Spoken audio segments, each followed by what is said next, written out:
Alright, Joe, it's Saturday, May 6th. I can hear the train coming, rolling down the track. And it's beeping its horn lightly. Seems to be getting louder. And for that reason, I'm thinking of filming it. I'm standing right in my front yard here by the mailbox. And hopefully I'll see it go by. I don't know if they'll stop or what they'll do, but it is definitely getting louder, and it's coming from the south, I believe. And you can just see this is the busiest residential street in the town. This is what's called the village of Thorndike. The houses are close together here. It's the only such location where this is the case.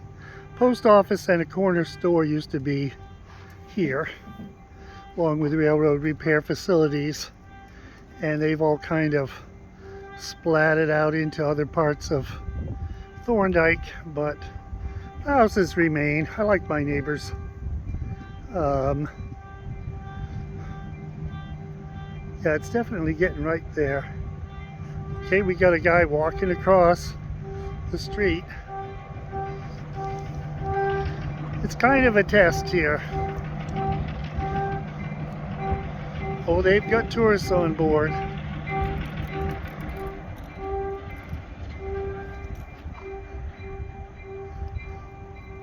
One open car, one closed car, one bar car, a couple Pullman sleeper cars, the presidential car.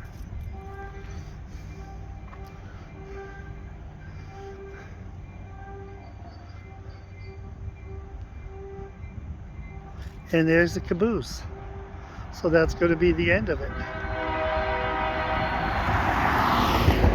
Oh, they've got two cabooses on board this time. Fancy. And basically, there's no railroad thing here because the railroad doesn't go by enough. But they had someone walking across the street like a small child. I turn this way. We're looking up Gordon Hill. It's just kind of still the flat part, but you know, it gets a little steeper, maybe a quarter mile away. And it's a beautiful spring day here. Just puttering around errands here. Feels good to do. Like putting switch plates on outlet covers, that sort of things. Catch you later, bye.